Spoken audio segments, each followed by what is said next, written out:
Worldwide movement. Peace, love, respect.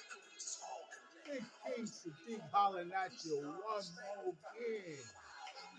This time, I am pleased and honored to come to you live from the Metastone here down in Wellsburg, West Virginia, where these wonderful folks have indeed gathered and invited me to share a little bit of love and light of what I have for you so that we can continue to build our visions forward in our new paradigm of peace, love, respect as we do this all together. All right. Man, this is beautiful, folks. Let's not go any further without first giving you yourselves a round of applause. You know you deserve it. This is the magnificent. All right. So, man, our energy is feeling great. We are indeed in a festive mood. We've had some delicious food. We've had this salad that we have been gushing about, made by my dear friend Deanne from Deanne from Connecting the Dots with Deanne. Please check her out each and every time you have an opportunity on YouTube. It is Connecting the Dots with Deanne. Please check her out. And if you ever get a chance to check out that salad, it's hitting. All right. So, folks, it's always family, right? And it's always beautiful in a loving environment when we get together in any modality that we use in person, over the internet, in combination, right? We are forming family and we're having an opportunity to share and build with each other all together, right? Um, that is the overall theme behind that song, even that we are forging our way into establishing our new high vibrational frequency paradigm. And we are doing that work all together. True indeed. All right, so what we want to do now, um, as we move forward all together, we've got some things um, that I'm going to bring up that we're going to actually push the envelope a bit on, right?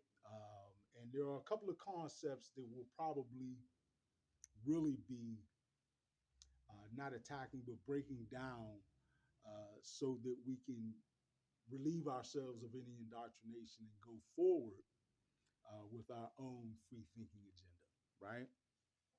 All right. So, um, two concepts that have truly been shrunken in our minds, right? And those concepts would be our concept of self and our concept of our creator, right? Um, those concepts have been shrunken in a myriad of ways, you know, especially by our belief systems, right? Because man has always wrestled with understanding the unknown and understanding our origins, right? And we have typically turned to our belief systems to supply us some answers along those lines, right? And that is where we have subsequently received a lot of indoctrination um, that again has shrunken those two concepts in our perception, right? Our concept of ourselves and our concept of our creator. Um, what I've done is not break apart human beings into parts necessarily, as much as examine some of our aspects, right? Um, and in hopes to sort of get ourselves out of the box that we've been shrunken into. All right. So, what is a human being? Okay. A human being uh, is, I would examine in these three aspects. The first of which being a corporeal 3D, 4D alchemical, that is to say, earthborn or org chemistry, original chemistry, Shout out to the late Dr. Delbert Blair, uh, getting us to understand auric energy, right? And the origin of things. It is a physical vessel, and it is unquestionably a vessel because it holds several different types of energy and most certainly sentient human consciousness, right? Um, I would say that it is much more than just a container, right? Because this is a living thing, right? It is reactive to its environment. It grows, matures, evolves, right? This is our very special and customized vessel for this human experience. All right. Um, the next aspect I would like to take a look at really quickly is that we have something uh, called our innate, right? Our innate is a multi-dimensional energetic communication system, which is very integral in us all the way down to the DNA level. All right. Um, Esoterically, it's referred to as the innate, but folks, this is the same system that we are scratching the surface of when we do things like kinesiology or muscle testing. It also is the same system that we are accessing in spontaneous remission or other sort of medical mysteries or healings that defy medical expectations. All right. Consider the implications of the placebo effect, even, right? Um, or what is referred to as the missing limb syndrome, right? All of these are uh, touching on that multidimensional energetic communication system that we refer to as our innate. Some people even refer to it as our smart body system, if that's a term that's comfortable for you, right? The next aspect and the last aspect um, that I've sort of highlighted here is our higher self, right? The higher self, probably the most complex of the three aspects, is the spiritual or energetic and or multi-dimensional human self that is literally derived from the creative source. All right. Folks, every belief system on this planet makes some reference to the concept that human beings are made in the image of our creator, right? They all, in some way, also refer to our spirit as coming from our creator or belonging to our creator in some way, right? Um, Scientifically is also viable as well, even if we start to take a look at um, what we refer to as the Big Bang Theory, or what is commonly referred to in the scientific community as the Big Bang Theory.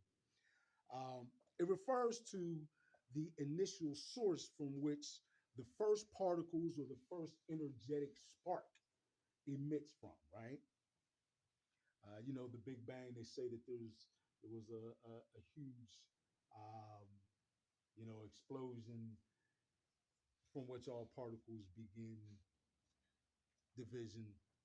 We'll let you do your own independent research into exactly what the Big Bang Theory is. I don't need to recant that fully here, but um, that first energetic spark, those first particles, refer from the source, right? Our spirits are pure energy. Even science states that energy cannot be destroyed, only altered in state, right? Um, we know that science also acknowledges our spirit is something that as energetically, um, if you'll get someone in the science community to acknowledge the spirit, right? It does exist continually in some state or form, right? Okay, so we know that we're talking about energy that is emitted from the source of all things. Um, we are talking also in cyclical terms that it is, of course, if it is energy that cannot be destroyed, then cyclically it must have always existed, right? So there you have the references to the Alpha and Omega, right? Our own Alpha and Omega. All right, um, now that we sort of have those three different aspects of us as a framework, right? Our higher self, the innate, and our actual corporeal form, right? All of these things make up a human being, which already we see is a bit more than what we are given as a picture in our belief systems, right? Um, Even what we're certainly framed to accept or to learn or understand in school uh, uh, falls short of really bringing these different aspects into light. Now, next, I want to pose the fact that human evolution, folks, has been tampered with at a genetic level. Now, this is interesting because the first thing we start to talk about in the word tamper, if something is tampered with, then we're automatically thinking of some outside source, right? If I've done something and or I've created something and it's been tampered with, then obviously someone or something has come along and tampered with it. So it may ruffle a few feathers, right? For us to start to think about human beings themselves and our evolution as being tampered with, right? Because then we have to ask the question, who has done the tampering, right? Um, so it has been tampered with, and we get evidence of that science is now begrudgingly starting to acknowledge, right? Um, they're doing this in that they've come across some things that don't make a lot of sense, right? When we talk about evolution is supposed to span in sort of the Darwin way of looking at it. Evolution should span a pretty long distance, right? Um, X amount of millions of years for different amount of probabilities to show up in cellular chains and this dominant gene to be naturally selected over that one, right? All of this is a long um, process that we have widely accepted because we observe it in many other aspects of creation. All throughout nature, we observe other examples of what we have termed evolution and what Darwin has sort of framed for us. Problem is, the timeline that we see in the rest of natural evolution doesn't fit what our evolutionary timeline has been, right? Um, if we were to evolve in the same way that we've noticed other things evolving in nature, it would have taken a lot longer for us to get to where we're at now, right? If we were following the same timeline or a similar timeline, we actually wouldn't be to this point right now. We would still be just learning to just moving into having sentient thought and probably would not have even developed tools yet, right? But for us to have made the jump to where we are now, um, there's something in our the evolution of our DNA that does not make sense. Now, another thing that points to that is what we have commonly referred to, or what has been termed in the science community commonly, is junk DNA, right? Junk DNA is being revisited, folks, right? It's not being taken for what we have previously taken it for because they're now seeing there's something there, right? There actually is not just uh, dormant, incomplete patterns. There are patterns there and aspects of our DNA that they're finding actually may have multi-dimensional basis, right? So we're now seeing that what we previously thought in our DNA was just junk, incomplete patterns and sequencing that never really sends uh, anything definable to our cellular structure. That now there is something there that we have to look into, something multidimensional, in fact. So, um, it has been known by the indigenous world round and by much of the Eastern health world for ages that human beings have a system of energetic portals throughout our body, commonly known as chakras, right? This is another thing that we are sort of not learning but rediscovering in other parts of the world. Like I said, the eastern part of the world has always pretty much been alive with this understanding, right? But it's something that we're now more commonly beginning to understand in the western part of the world, right? That we are complex in that way. We are, in fact, electrical or electromagnetic beings, right? We emit from our heart center an electromagnetic field. Many refer to this as our biosphere, right? And they've actually measured it.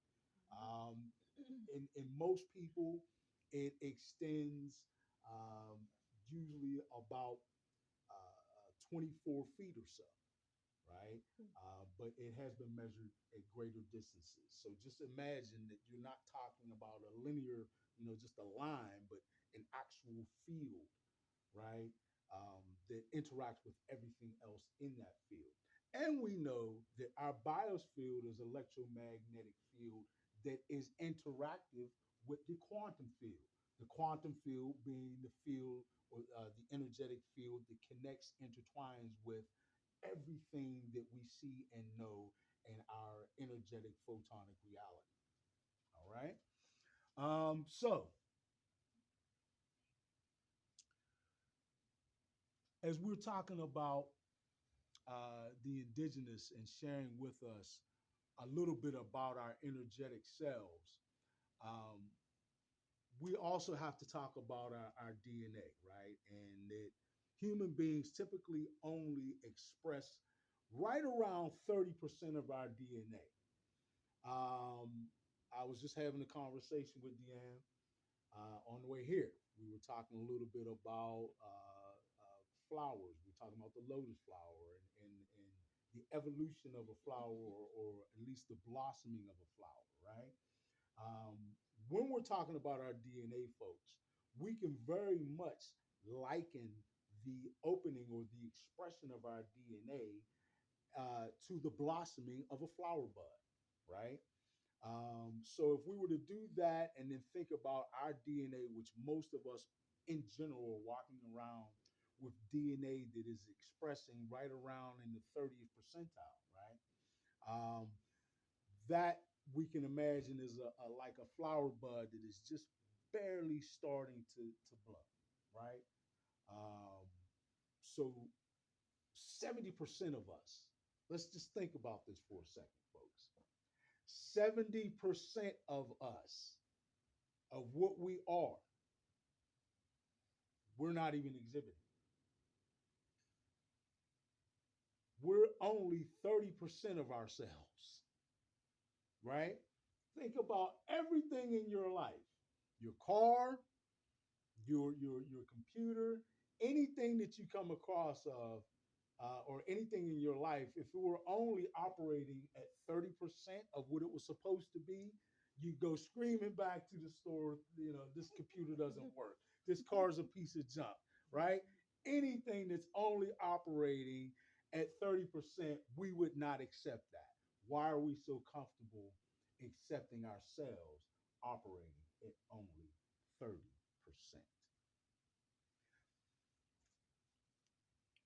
All right, folks. Our ascension refers to the potential that all human beings have the potential to increase their conscious resonance to a point that they can express far greater levels of DNA efficacy. All right, this is facilitated by what is commonly known as the Kundalini awakening process, although there are indeed other awakening processes or methodologies to be utilized as well. All right. So we talked about ourselves. Let's sort of summarize where we're at so far. We have been all living, right, in a paradigm where from birth we are indoctrinated to have our perception shrunken in two major areas: us and our creator. Interesting that from the time we're born to now, we have been given layer upon layer upon layer of indoctrination to shrink our concept of what we are, so that all that we think we are is what we see when we look in the mirror,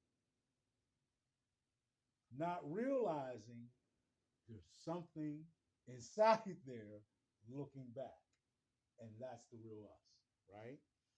Um, and then the other thing, of course, that we have the concept that has been shrunken is that of our creator, which we'll touch more greatly on in a moment. All right. So now we have those two. We have these basic concepts that we're understanding a little bit more about what we are. Right. Let's remember that we have those three aspects of ourselves. We have um, our corporeal self, or our what we refer to as our 3D, 4D physical vessel, right? We have our innate, which is that multi-dimensional energetic communication system that connects every single atom and molecule of our bodies, right? It's all connected, right? We have this field that helps us to communicate with all of that, which gives us the ability to do many of the things that we're indoctrinated in believing are impossible, right? And we have our higher self, which our higher self is that spiritual aspect of us that is directly from the creative source. Okay. Now we also have the fact that these concepts have been shrunken by us, right? Or have been shrunken and given to us um, through this indoctrination. Also, we have that we have the opportunity for us to sort of break out of that indoctrination and utilize some of the wisdom that we've been given by the indigenous who know of our greater selves, our greater purpose, and a little bit more of what is happening on this planet, right? Folks, we're here for a reason. Life is not some mysterious, pointless journey that we take just for the heck of it, or that is an accident that just has occurred by happenstance, right? We're here on this planet to go through that myriad of experiences, that collage of experiences that we call life, so that it can mature us, so that it can mold us spiritually in ways that we otherwise would not be able to do.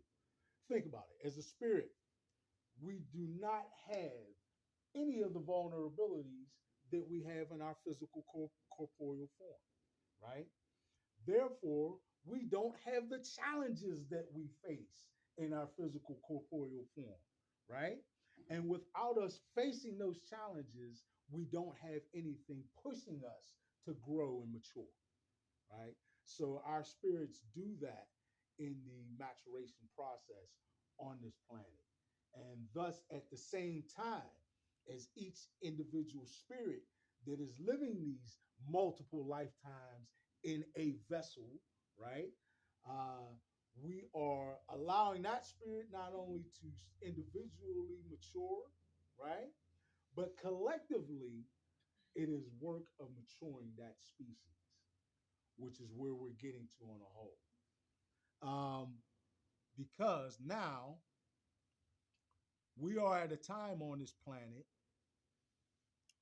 where we need to ask ourselves this next question: who exactly has so effectively kept this information from the masses for so long? And more importantly, why?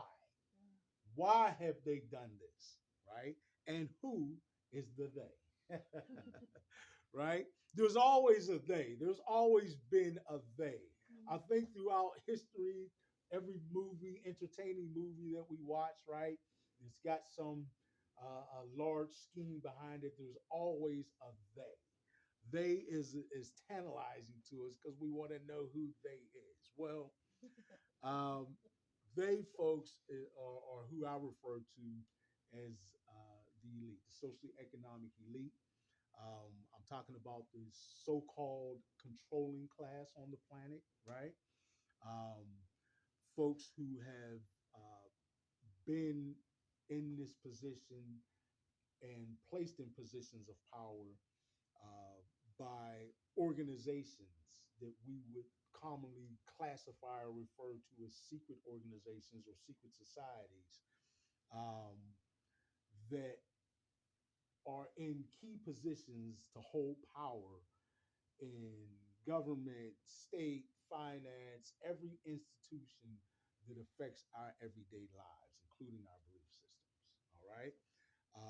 This is why and how they have been so effective in implementing and maintaining for so long these many, many layers of indoctrination and the many ways that they are implemented onto us. Pardon me. But now we are at a point that that which I just described, right? In fact, we could say that what I've just described is the old paradigm, right? Um, the paradigm that we've come accustomed to living in, and what they commonly refer to as the Piscean age, right? Okay, now we're moving into what is commonly or esoterically referred to as the Aquarian age, right? Um, I'll talk a little bit about what that actually is, folks. We're talking about the fact that our solar system, right, is moving always, like all solar systems in this galaxy, in an orbit around the center of the galaxy, right? Um, as we move around in that orbit, we are actually forming what they refer to as the Great Wheel astrologically, right? Um, and that Great Wheel is representative of the different sections of the galaxy that we traverse in our orbit around the center of the galaxy. So, in other words, that great wheel is broken into 12 different sections or houses, right? So, those 12 houses um, are what we could refer to as areas, each of which having its own distinct energy in that area. So, in this area that we call, or this house that we call the Aquarian house, right? And us moving into the age of Aquarius is representative of our solar system moving into this area of the galaxy. Now, in this area, there are energies, folks, that are profound, that are literally bombarding our planet, our solar system, our star, right? The sun has been observed over the past 15 to 20 years having some of the most uncharted, irregular behavior as it's ever had, right? Um, that is because of these profound energies in this part of the galaxy that are impacting our star. Those energies are also making their way to each and every planet in the solar system. And they're not only impacting the planets, but each and everything on the planet. Most notably, the living things on the planet, like us, right? Every day, we are absorbing more and more of these energies that are proving to be transformative. I say they're proving to be because they have been charted by scientists already as having transformed the brain waves that we are actually thinking in, right? We're now thinking in higher brainwave and thought forms like theta waves much more often. Folks, our consciousness is changing, is literally evolving every single day on the planet right now. Yeah, you can celebrate that, right? True indeed. Every single day we are evolving and growing. This is what is making those folks who we identify as the they very, very nervous, right? Because the old paradigm that I have just described is in their eyes threatened to come to an abrupt and complete end, right? Folks, this is why we see this Armageddon theme being regurgitated to us so much out of Hollywood and on TV, right? Um, is it's being sort of drilled into our psyche because it's already drilled into their psyche. They perceive the end of their paradigm of control as the same thing as the world ending. Literally, to them, it's over, right? Especially when you're talking about individuals who are so hardwired into that way of life and the way that the world is being controlled that they are willing to go down and take the sinking ship with them, so to speak, right? Um, so that's who we're dealing with, and that's why we are seeing so many drastic reactions, right? All of the turmoil you see in the world right now, the wars, the individual and collective clashes, uh, um, things changing or opposition to change, even at the state level that we're seeing, right? We're seeing efforts to subdue opinions, right? To sort of shut people up and keep people silent in ways that we've never seen before, right? Overt efforts to censor the opinions and the communication between people, right? Why are we seeing the state now all of a sudden through multimedia throw out these constant warnings of misinformation and disinformation? When, if in fact we go back and check the record, it is many of these same talking heads who have fed us misinformation and disinformation, particularly during the time of the pandemic up until now, right? Um, we see things like congressmen and women actually benefiting from stocks, right?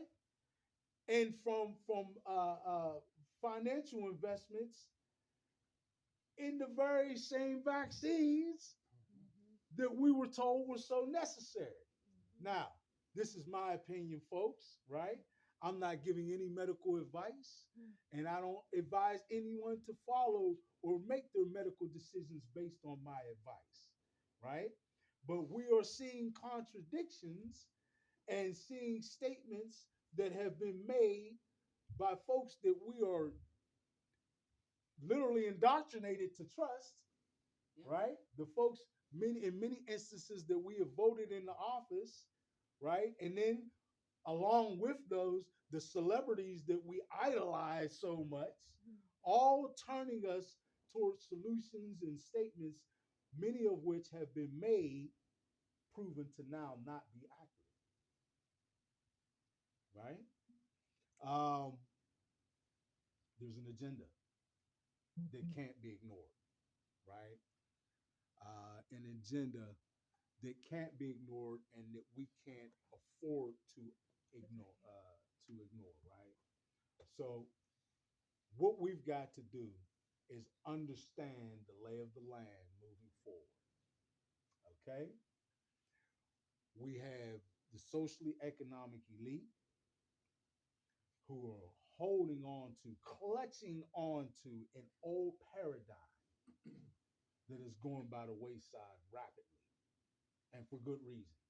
We don't need to continue to live in a system that produces widespread misery, pain, and hate, suffering, of a division, things on every level that are low vibrational frequency, um, that are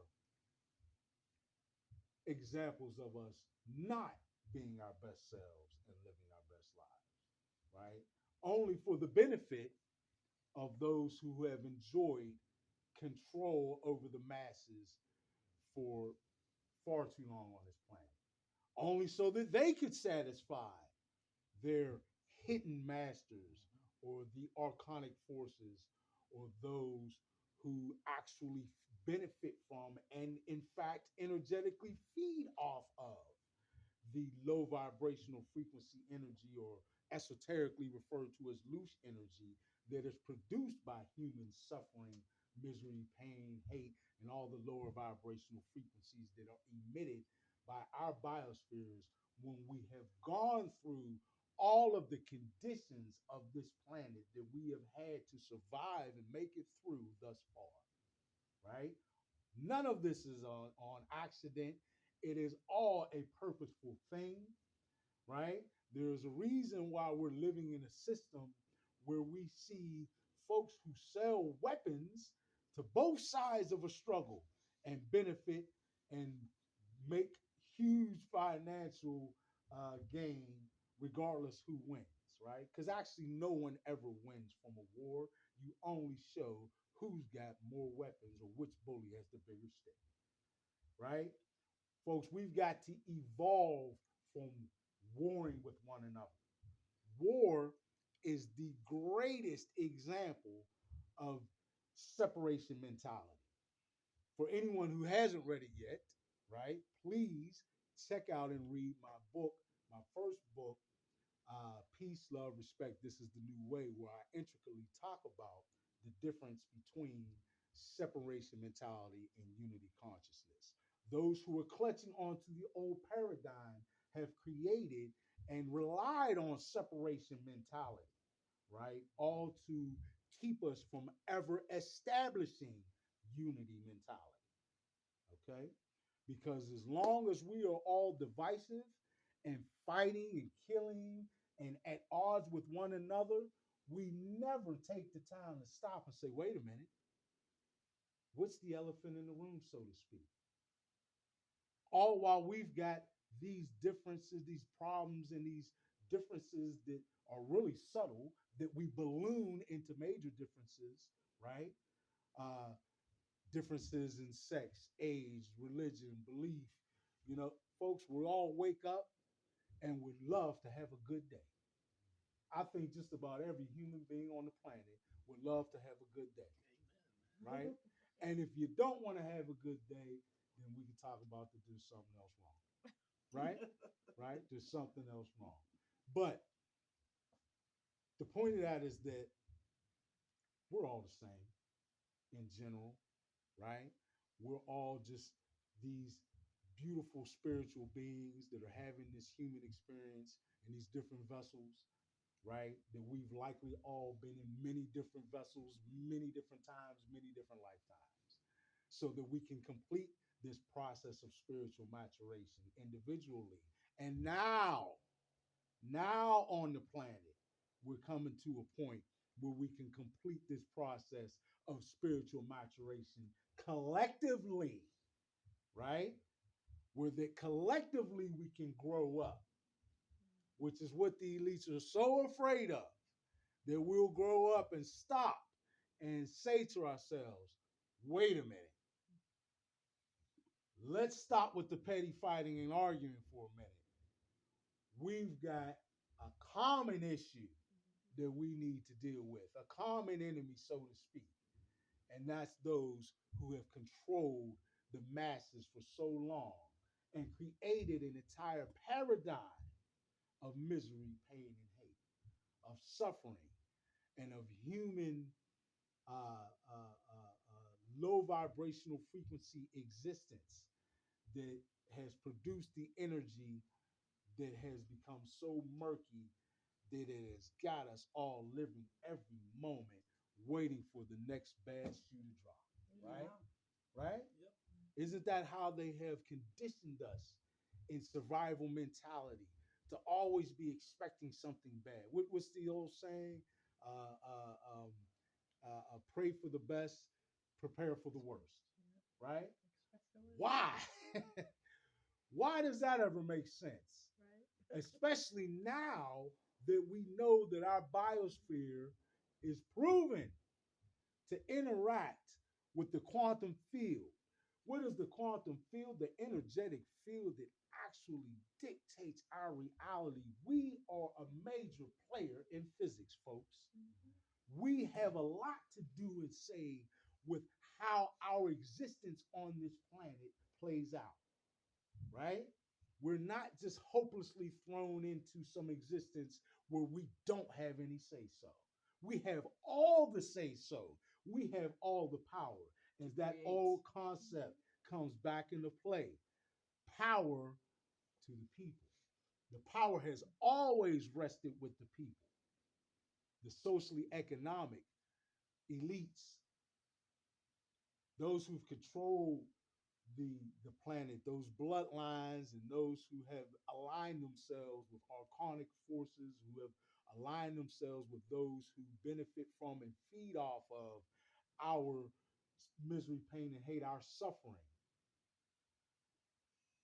The power in the people is something that those folks have always feared, which is why they have always feared our evolution, have always feared us getting to this point that we're at right now, where we would begin to truly wake up, to grow up, to spiritually mature to the point that we can evolve to a higher point and a higher consciousness that would not allow the deception and the controlling of information that leaves us all in the dark and all susceptible to be controlled and manipulated by a small minority. No, no longer do we go forward in minority rule. We're going forward with the majority rule, right? We're going to, I always like to quote Dr. Spock, the needs of the many, right, outweigh the needs of the few or the one. We've lived and existed in a paradigm where that's been flipped, and all of our energy, all of our efforts have been feeding the greedy, selfish, self-absorbed, right? The myopic mentalities of the few who have controlled this planet. Well, now as we evolve, we take all that away so that we can all truly live our best, be our best selves, and live in our best lives, right? So that we all can collectively grow and mature to a point where we have evolved away from war, misery, pain, and hate, right? Where suffering is not something that any of us seek to thrive off of, where we live on a planet where we truly appreciate the beautiful planet we live on and all the resources that we have. Folks, we have everything we need on this planet, right? We have, unfortunately, many people who are hungry on this planet. Far too many people. What sense does it make for us to have famine on a planet where you can literally put seeds in the dirt and produce food? Mm-hmm. Mm-hmm. Right? Right. Why don't we have gardens everywhere? Yep. Yep. It's so easy to grow it too. Huh? We don't have gardens everywhere because then we would have food everywhere. Mm-hmm. And you would have people able to just go by. Think about something. No matter what city we're in, Mm-hmm. right? In the United States, if you go downtown, you see trees, don't you? Mm-hmm. Right? You see trees on the streets up and down or whatever city it's in. And those trees weren't put there in most cases by the business owner. They're planted by that city, right? Mm-hmm. Why can't that city have planted Mm-hmm. food bearing Mm-hmm. plants? Why can't we have apple trees and pear trees all up and downtown, all up and down downtown Pittsburgh, Pennsylvania, or any city? Why can't we have literal gardens of whatever it is, right? From potatoes to all sorts of vegetation. Why can't we have food growing everywhere? Why? Because then it can't be monetized. Then we don't have to go to some grocery store owned by some corporation, right? Form of control. That we have to buy our food from to sustain ourselves, right? Why do we complain of not having, or why do we have so many people without a place to stay when we have all the resources to do so effectively and efficiently? I watched a debate a few years ago regarding the homeless situation that has gotten critically, critically out of control in a couple of states, like California, for example. Right, young man, gentleman, we'll call him an inventor, came up with a wonderful idea of these sort of personalized living units that are solar powered, very cheap and affordable to make. Actually, I believe raised a great deal of capital himself to make thousands of these units, right?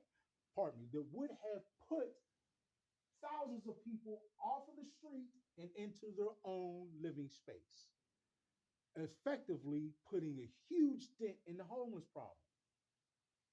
Shut down. Why? Because there's another agenda to be held forward, right? That agenda, an agenda where we would see people ushered into something referred to as human settlements, right? And made wards of the state and randomly shipped off to different zones in the country, regardless of where they're from or whether it's accessible to their family members. Right? See, so these are the continued dystopian methods of control that highlight the agenda of the socially economic elite. We're not going in that direction, right? And those who are awakening can see these efforts so easily, right? Yeah. So once we have identified this, it's up to us as sovereign, free thinking people to say, wait a minute, I don't have time to argue with my neighbor, right?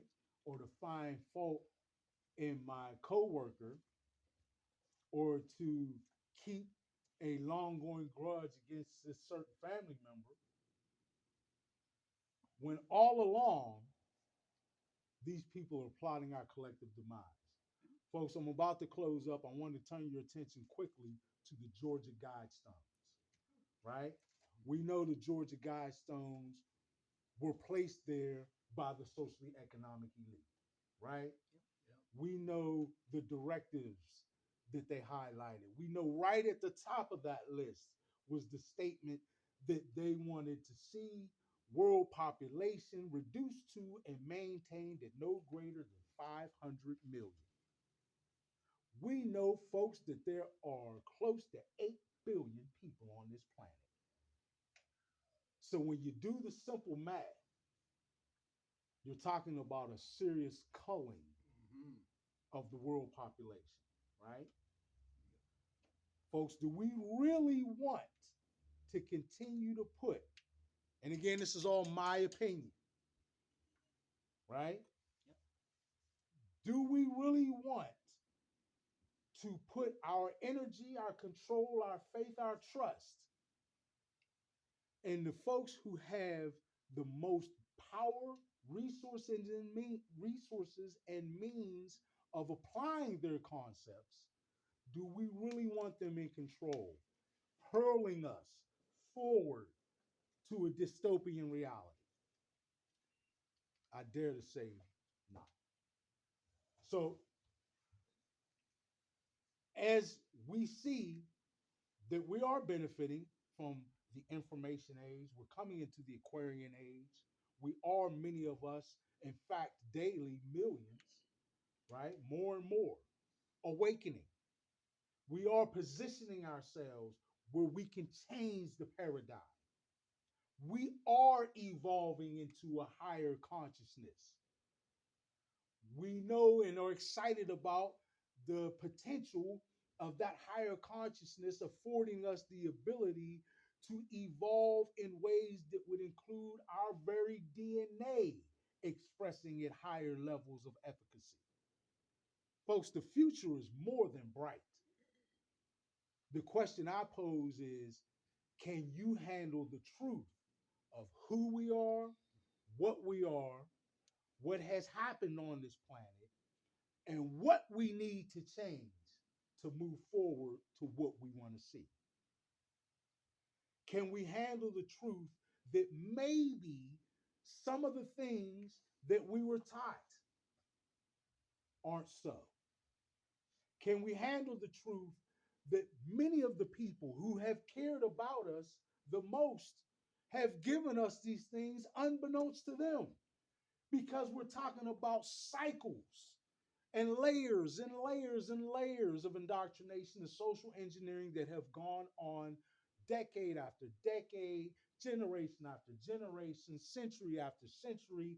And in fact, evidence shows that this has gone on for millennia.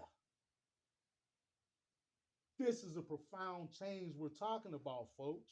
We're not talking about, you know, some mundane switch of lifestyle. We're talking about the way this entire planet works in terms of human activity on the planet and life. So, yes, the very most powerful, those who have allied themselves with the forces that have benefited so much from the way the old paradigm worked, those folks are going to clutch desperately onto that old paradigm. And that's why we see all of these examples of, of extremism, right?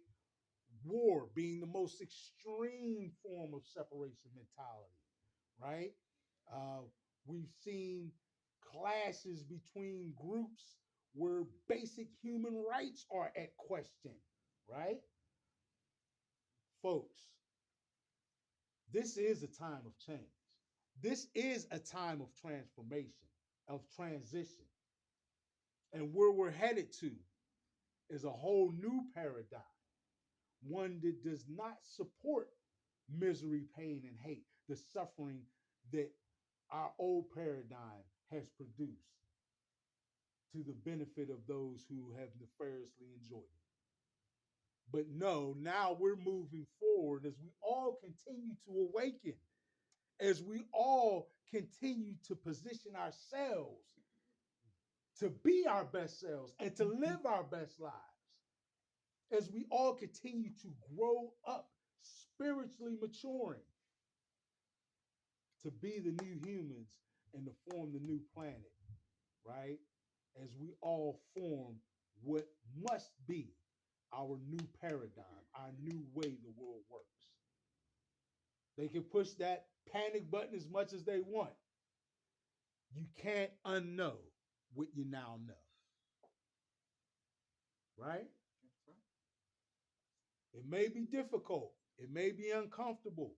We may be confronted, we will, in fact, be challenged by many things that we thought were once true, that we were taught were true, that we're finding out now not to be so.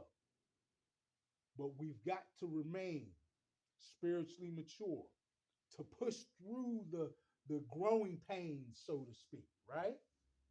Growing is often associated with growing pains.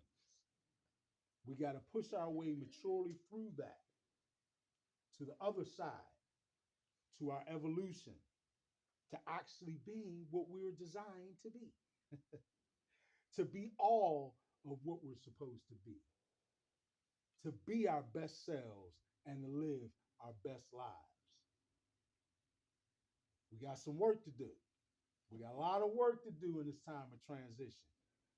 We didn't get in this position overnight, and we ain't getting out of it overnight, but we're getting out of it. And it's happening more and more every day. The light or the truth, as we want to frame it, is coming out more and more every day. But the question is, can you handle the truth? Mhm. All right. I love you all. Thank you so much. Worldwide movement. Peace, love, respect. Thank you all. Man, Thank you. Big King Sadiq. Um, any questions as we move forward? Let's start there, and let's have just a little bit of a brief discussion and bust up a little bit on anything that may be on anyone's mind. How can people be change agents? How can they bring about this change in their life, Okay. in their family, in their groups? Most certainly. So three is one of my favorite numbers, right? Being the catalyst, right? That's the number that in many numerological systems represents a catalyst. So a catalyst is something that facilitates change, right? Um, or to put it in other words, makes change possible, right? Makes change something that's viable. Well, people can be catalysts for change, right? In our own circles. So, what would that look like? Well, to me, a person who is a catalyst for change is someone who creates an environment or space or an